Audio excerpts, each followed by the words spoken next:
Good evening, and with only 3 weeks to go until Midsummer Night, a special hello to those of you huddled round the fire in your overcoats, having abandoned the barbecue. In the news this week, as the doors open for the London Anti-Terrorist Conference, a last-minute search reveals a minor lapse in security. In Scotland, Sir Clive Sinclair unveils the new steering wheel-free car.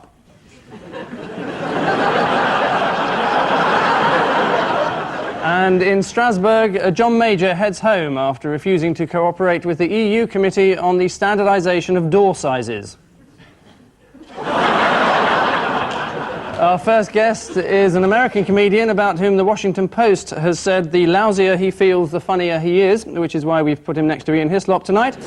Rich Hall.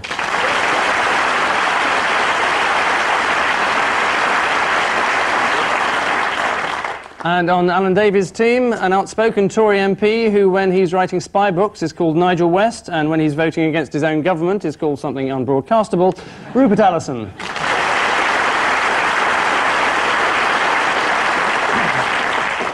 So now that everyone's been introduced, let's break up into couples and make meaningless small talk over the opening film round. Ian and Rich, your witness. That's Clinton claiming that he was in a room with Paula Jones and he only showed her his Etch-a-Sketch. There's the actual Etch-a-Sketch. That's Paula Jones, who claims he asked her to twist the knobs of his Etch-a-Sketch. There's Hillary Clinton. Nobody knows what's happened to her. And what's the story behind it all? I have no idea whatsoever. Yes, it had something to do with your president. Yes. The man who smoked pot and didn't inhale. That's all anybody really knows about the president. Anybody who'd waste good pot is going to waste taxpayers' money, I can tell you that. That's all we know. That's all we care about. There's an election coming up, and, you know. Is Bob Dole ever going to catch up? No. Bob Dole is claiming that he wants to go to war with China over intellectual property, which is actually pirated CD tapes. But he likes to call them intellectual property, and so, yeah, I can just see Michael Bolton sitting at home watching that going, woohoo! I'm an intellectual! I'm an intellectual! Who would want to be president of the United States? Who's that arrogant that they'd say, hey, you know what the country needs? Me! They don't. I'll settle for Torquay. But all his friends are involved in a big land fraud. Yeah. His friends have all gone to prison, and he hasn't, because he's stuck inside a little TV and they can't get him. If he doesn't get re-elected, he can go and work for the SFO as a professional defendant, and then he can give evidence for Azul Nadir and all the other guys that the SFO have never been able to convict. What, and he'll finally stick it on them? As he did with Paula Jones. Allegedly. Allegedly, yes. Malad. Yes, it is the latest blow to beleaguered President Bill Clinton, whose former business associates have been found guilty in the Whitewater trial. President Clinton's testimony was presented on a videotape. The cassette was an extremely valuable piece of evidence, as it also featured the last episode of Cheers. Alan and Rupert, you're to suck on this. Oh, this is backstage at Oasis again, isn't it? There's a bloke with some headphones on. Oh! Another government minister. Government minister. It's another food scare, invented by the media, once again. In what way? Well, some years ago we had a scare over apple juice. Then we had another scare... I've never been scared of apple juice, really. It didn't run. Then there was a scare... and Ribena. Yeah, I was scared of that. Yeah. Then we had an egg scare. Right. And then, soon after that, there was a mild beef scare. Didn't hear about that one. And now there's a phthalate scare. Yes. These additives are no good for you, apparently. Yeah, what do they do? They shrink They the do size anything of to your you. testes. Or Of they rats. stop them... Rats' testes. They give it to this rat in huge quantities and their balls get 10% smaller and they have a slight infertility problem. Isn't that rather a good thing? It's good for rats. I don't know if rats would agree with you about that. Where are rats getting all this artificial milk from, anyway? The Daily Mirror canteen, that's Oh, down the artificial milk shop. Now, Shrinks your balls, but it tastes great. It is the government causing a complete panic amongst parents who use baby milk by telling them that there's absolutely nothing to worry about. According to the Ministry of Agriculture, the source of the anxiety are the chemicals known as phthalates, which were developed in the early 50s in order to assist Scrabble players. Ian and Rich, pray silence. It's a boat. It's the Ku Klux Klan. And now this is a load of monks. Does that mean something else in America? Yeah. What does monk mean in America, then? It's kind of like a mackerel. These are the monks, not fish. Monks as in religious order, on Caldy Island, who've made a television commercial to flog themselves and their island to tourists. They make perfume. And chocolate. What would be a nice smell for a monk? What would they go for? I don't really know. Celibacy Yeah. for men. the big seller. That's it. I know for a fact that you went to a monk's school, because I read about it in the paper. I went to a monastery. And you and one of them flogged you. To who? No, because you were late for rugby. Yeah, it's true. What did he flog you with? Did he just rip his rope off his habit and... Did you have to take your trousers out? Were you Rupert the Bear? I can only tell you...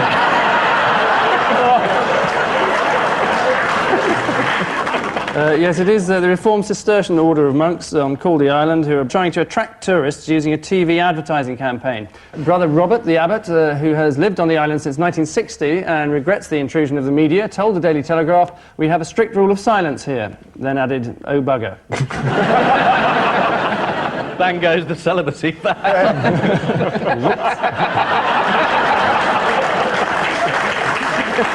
Alan and Rupert, a sporting classic for you. That's Denmark. 96. That's a bald bloke waving his arms about. All violinists. Right. Steady I know Rupert. about that. Tony Adams, Paul Gascoigne. There's Gazza again. Gazza going out for the night. The opening bit is that a really disgraceful bit of programming by the BBC is putting Beethoven's Ode to Joy near anything connected with football. It's Europe's picked it. We haven't picked it. We don't want it. I Who's thought we? picked it. What do you want? Here we go. Good Rule Tory ad- Britannia would do quite well. Rather inappropriate, given we're going to get hammered. Yes, it is. It's the controversial build-up to Euro 96. Ode to Joy was written by Ludwig van Beethoven, who was pictured this week by the ever-helpful Daily Express as he'd looked if he played for Germany.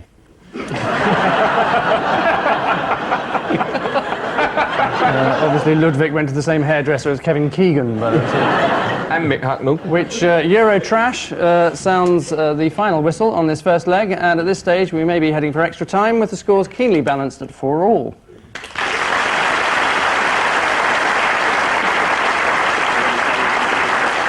With the film round out of the way then, it leaves us free to move on to round 2, which this week takes the form of a film round, or an American TV film round to be precise, namely James Hewitt and Anna Pasternak's magnificent Princess in Love, the heartrending story of a caring princess and a well-hung guards officer. The movie has yet to be premiered on British television for reasons that will become all too apparent. The team's task is to tell us what happens next, and perhaps harder, who the characters are meant to be. Here's the first clip. Enjoy if you can. It's Jodie Foster, isn't it? They're looking for a waitress. Here she is. This is Camilla. Is this Camilla? That's Camilla, I reckon. Which one? The one in the black tie? No. Oh, there, right, look at that. Yeah, definitely. Yes, that'll be Evil, Cruella Parker Bowles. Yeah, so you got Camilla and the other two. Charles and Di, innit? They can't be Charles and Di. What do you reckon happens? I reckon that it's Charles dancing with Camilla and he shouldn't be, and Di's caught him. That's Camilla walking in. Charles is dancing with Lady Di for the first and last time ever. And he's pretending that he's meeting or seeing Camilla for the very first time. Let's just have a look and see how right you are, Rupert. Don't you think it's a bit crowded? The three of us in this marriage, Camilla? So, wrong on every count, I think, Rupert. Listen to your captain, mate. I don't know why I picked you. I could have had Peter Beardsley. He's available, you know.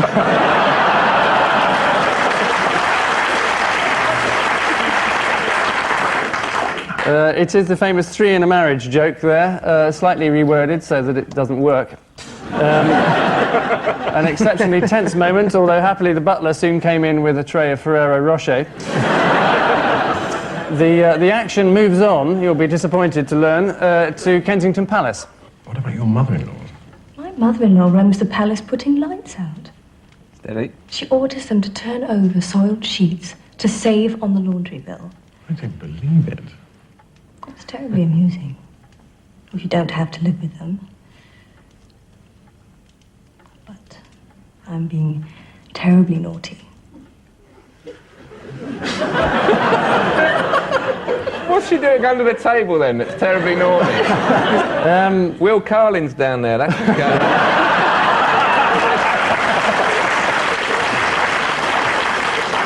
The only naughty thing she's doing there is actually eating something. No, she'll run out to the loo and throw up. Is that what's going to happen next? Fall down the stairs. Or the Queen will come in and go, oh, look. She was telling tales about Rain Spencer, about how mean her stepmother was. So perhaps Rain Spencer runs in with an axe. I think Keanu Reeves comes in on a motorcycle and crashes. I've seen this, I know, that's happening. So it's Keanu Reeves, Rain He gets up Spencer and with walks an away. axe, or the Queen going, ooh, look. OK, well, let's have a look. I'm being terribly naughty. Dad, stop. With you, I don't have to be on my best behavior.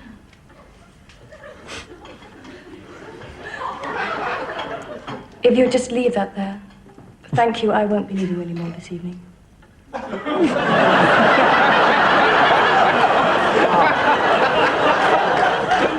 Yes, she dismisses the footman, is the answer. They look very pleased, them two, going off together, didn't they? OK, let's cut to the chase then.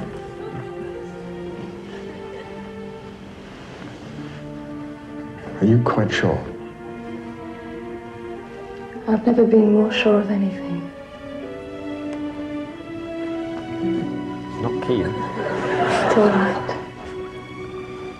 Really, it is. Oh, they have a cup of gold blend.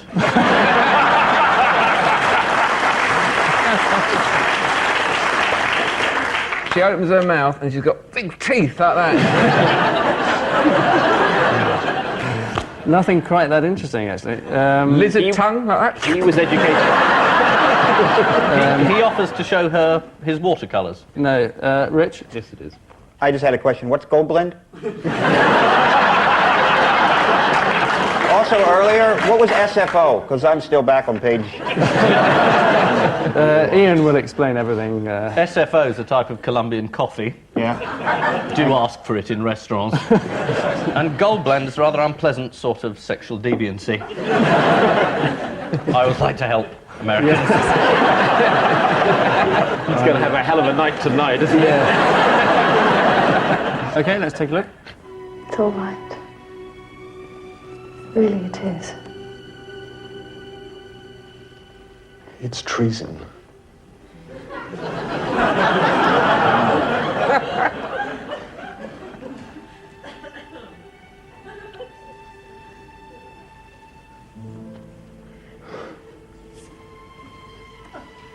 On the other hand, some things are worth dying for. Why is that treason? I call it snogging, don't you? Was that still Charles, or is he... You've lost the plot completely. Because that would be treason. That's Hewitt, right? That's Hewitt, yeah.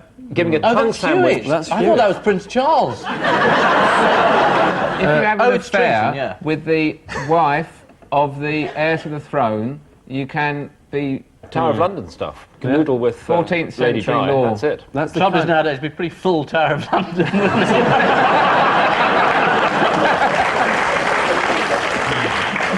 Wouldn't win the Triple Crown again, would it?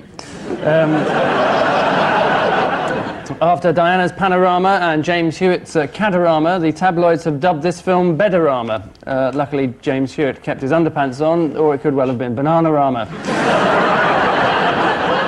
Which movie news brings us reeling to the end of the second take, and the position is that Ian and Rich are gradually losing the plot with 4, whilst Alan and Rupert are threatening to steal the show with 5.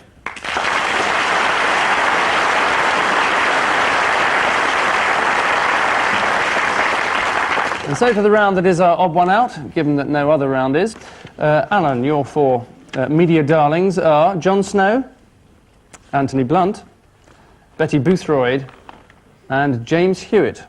Oh. What's happening with that horse there? Now we know what was going on under the table. He's going, that's treason, get you. Anthony Blunt, spy. I've got to be very careful what I say about the Speaker, otherwise I'll end up in the Tower of London. Wasn't she accused Go of being... on, risk it. All right, she can noodle with a KGB officer, how's that? And people thought she was Good. getting on too well with the KGB, maybe a spy. Yeah. Hewitt thought that he was being spied on. Turned out to be a horse. Jon Snow revealed the other day that he had been asked to be a spy. So the odd one out is Hewitt. Jon Snow would be a crap spy, wouldn't he? Because they give him a little secret, and then he go, no! The answer is that MI5 have tried to recruit all of them except James Hewitt, who was not approached to spy for England, although he has been spied upon, as this thankfully final extract from Prince Charles's favourite film conclusively shows. So this was a protection stakeout against the IRA. I'm a surveillance officer, not a voyeur.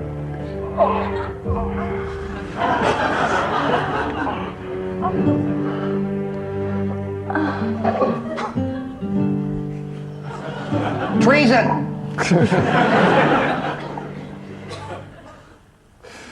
And after one more game of Twister, they decided to have...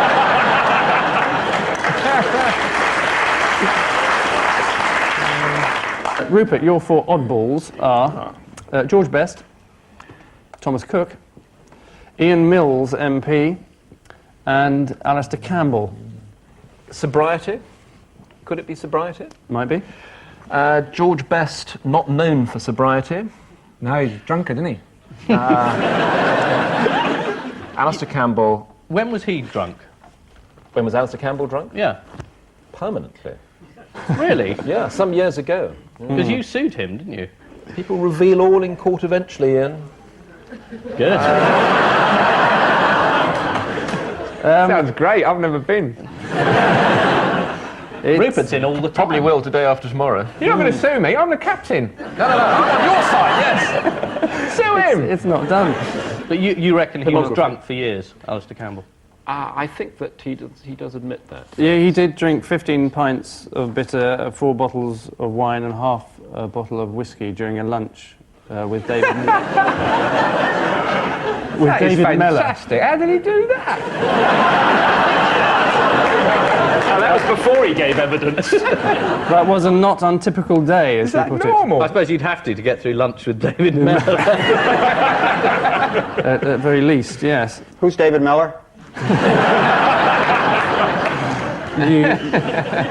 David Mellor is the current Archbishop of Canterbury.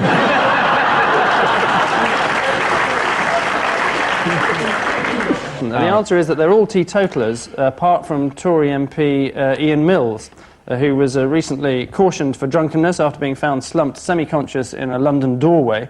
Ian Mills denied being drunk, saying that he had tripped over whilst carrying a stack of heavy files, after which it was perfectly normal to lie there for several hours singing "Show Me the Way to Go Home." On his 50th birthday last week, George Best pledged to give up drinking for a whole year. The next morning he woke up clutching his temples, saying, "Christ, I hope I didn't say anything stupid last night." Victorian teetotaler Thomas Cook invented the so-called package tour as a way of distracting young men from alcohol abuse, possibly the worst idea anyone has ever had. Rich, your 4 British institutions are the Rolling Stones, Yeah. Prince Charles, King Alfred the Alsatian, Whoa. and the National Federation of Fish Friers. Jeez. All right, I've got this one. The Rolling Stones have been known for prodigious drug consumption, have had their faces in big bowls of cocaine. What's cocaine? It's something the Archbishop does a lot. So I'm going to go with the fish fryer because the other three have all had their faces stuck in bowls at some time.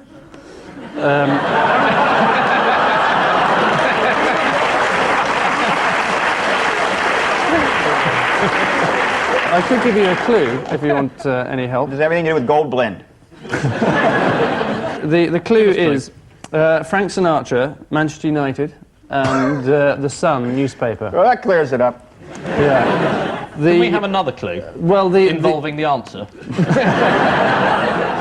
Yes, I am going to have to put you out of your misery, aren't you? The odd one out is Alfred the Alsatian, as he's the only one not to have issued his own credit card. What? The Rolling Stones, Prince Charles, National Federation of Fish Fryers have all. However, Alfred was sent a credit card application form by American Express last October, which obviously caused great amusement at the pub where he lives, as they were only too well aware that he still hadn't paid off his Diners Club bill. The Rolling Stones credit card has a picture of Keith Richards on it, with an expiry date of any time in the next week. And finally, in this round, Ian, your pick and mix selection consists of F.W. Woolworth, Sheena Easton, London Bridge, and Northumbrian Water. I think this is an American question. London Bridge is in Lake Havasu, Arizona. The idiot who bought this is actually not the London Bridge. This is another bridge. He thought he was buying one called Tower Bridge that opens. Yes, and then he put it over the river, but it wouldn't fit over the river, so they actually diverted a river to run under the... So they didn't have the right bridge and they didn't have a river, but apart from that... It was a good buy. Perfect plan. Sheena Easton's done very well in the States. She sang, "My baby takes the morning train." Yeah. That's the only piece of pop knowledge I've ever known. She went to America and now she's made millions out of real estate in America. And all the rest have been bought or are trying to be bought by America. And she's buying America. So she's the one out. Is the wrong answer. The answer is that Northumbrian Water is the odd one out, as it's the only one that is not American. With a name like Northumbrian Water, it can only, of course, be French. Northumbrian Water, North East Water, and Essex and Suffolk Water have all been bought by the French company, Lyonnaise des Eaux, who estimate that over here they can make 10 times the profit that they're allowed to make over there in France off their French customers, mainly because in France they're required to actually put some water in their reservoirs. So with Californian sincerity, we turn our back on round 3 and find that Ian and Rich are experiencing problems point-wise with 5, whilst Alan and Rupert are kicking some considerable ass with 8.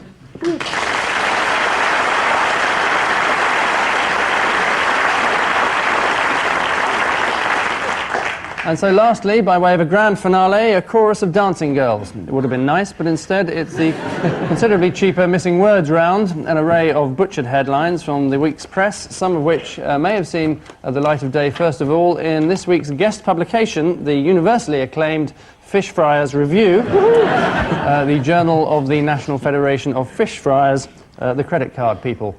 So let's push off with Cool Dudes Love What? That Charles and Diana movie. Fish and chips is the right answer.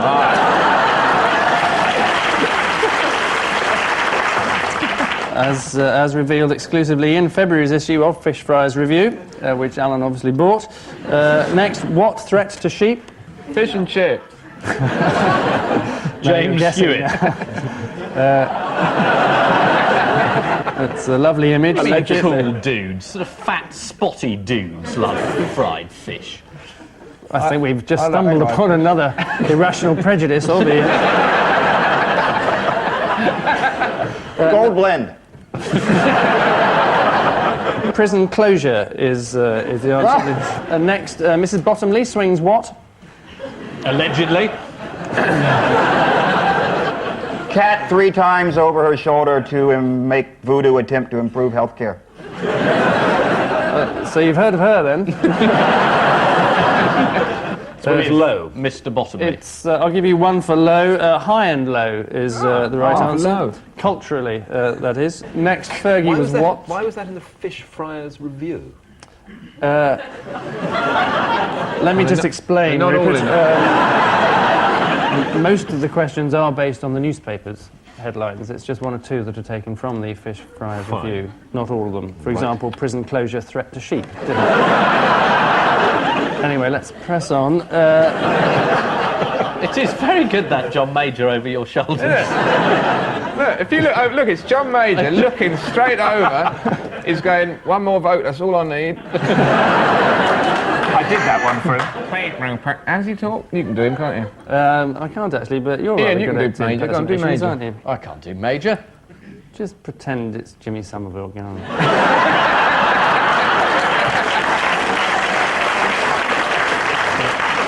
Don't treat me this way.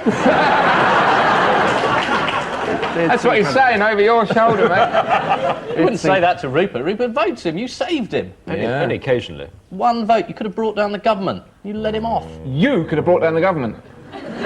You're sacked. Nice thought. Meanwhile, back at the quiz. Next, Fergie was what? Official? Fat. You don't bring down the government and you have a go at Fergie. Fogged up brain. A drug zombie is how they put it. Close. She spent years doped by slimming pills, according to a health guru from West Byfleet. And finally, the PM has what up his sleeve? Nothing. Rupert Allason. Absolutely Sorry, nothing. Nothing. Not a sausage, not an idea, nothing. Tattoo of Hitler. Sooty. Hitler was closest. German lavatory card is a rather bizarre answer. It's a reference to John Major's ability to play on the German obsession with cleanliness, in particular a lavatory bowl with an observation platform on which feces may be closely inspected. Which frenzied, if entirely unerotic, thrashing about brings tonight's contest to a fitting anticlimax, and the end product is that this week's Desperate Dans are Ian and Rich with 5, and this week's Hooray Henrys are Alan and Rupert with 13.